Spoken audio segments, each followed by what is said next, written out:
You may be thinking, it's a supplemental claim. What's there to strategize about? You get new and relevant evidence, you send it to the VA with the right form, that's all there is to it. And certainly, that's the minimum requirement, but you can do a lot more to help yourself. I've been working on a lot of supplemental claims lately, which has prompted this video. And before I get into this, I want to say that my strategy for how I approach supplemental claims and everything else I do really is constantly evolving. That's just the reality of life. You know, we live in a real world where things are always changing, and if we stick to a plan, even after that plan becomes irrelevant to the real world, we're asking for trouble. So again, this is how I approach supplemental claims now, but no strategy should be used blindly, ever. Okay, step one, you have to understand exactly why the VA denied your claim or rated you too low or whatever the issue is. Now you have to know this because you need to know what you need to prove.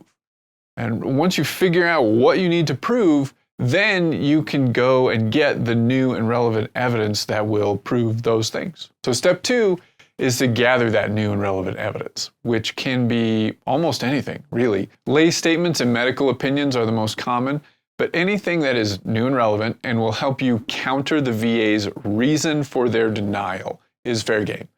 I've seen people use police reports, employment records, academic medical journal articles get used a lot. Okay, step three is where I write the argument that I'm going to submit with a supplemental claim. Again, I've done all of the other work first. Now, the argument not only should list all the new and relevant evidence that you've added, but it should explain why it's relevant.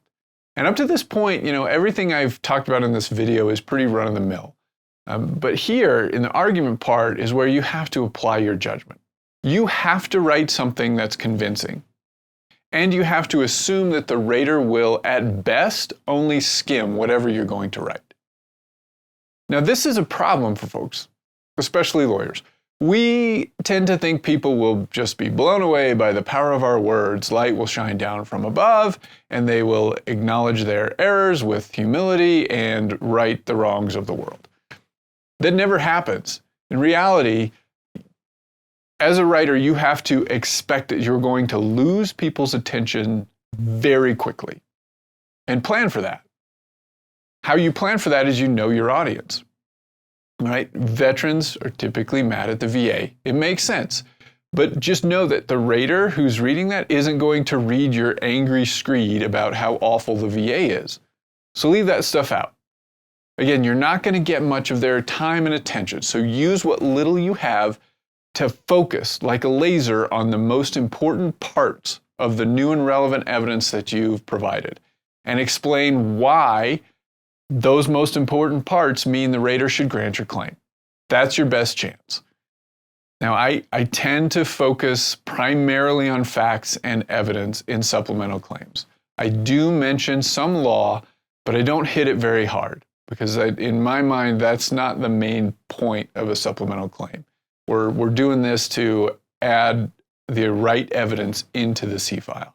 The other thing you want to put in your argument are those things that you need to say so that you can appeal it later if you need to. So good examples of that are, raising the issue of secondary service connection or talking about intermediate conditions on the way to a secondary service connection. A very common example of this is sleep apnea. So secondary to PTSD, we'll say. And we'll even add an intermediate condition of obesity. So it's a very common sequence of facts. So you need to say these things somewhere in there that you are specifically asking the VA to decide whether your sleep apnea is secondary to PTSD and whether it is through the intermediate condition of obesity. If you don't specifically mention these things, you're not totally lost. You can argue down the road that they were reasonably raised by the facts and the evidence at the time. But your appeal is going to be a hell of a lot stronger if you can point to an argument you made a long time ago where you specifically mentioned those things. So specifically mention those things. Another thing I've started to do recently is that I will pretty much always challenge the qualifications of every VA examiner in a supplemental claims argument. and invoke the VA's duty to assist to make them produce that examiner's qualifications. I used to do it more selectively, but again, now I pretty much just do it all the time.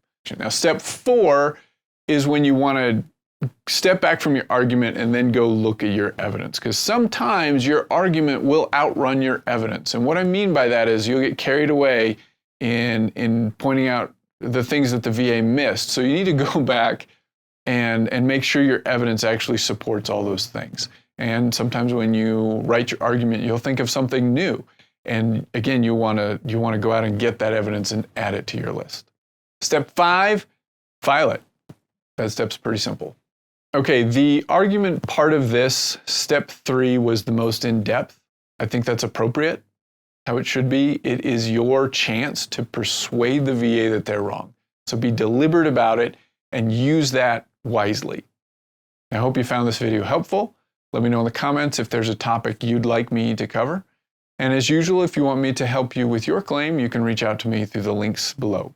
Otherwise, I'm Al Walsh, a veteran who likes to help other veterans. Thanks for watching.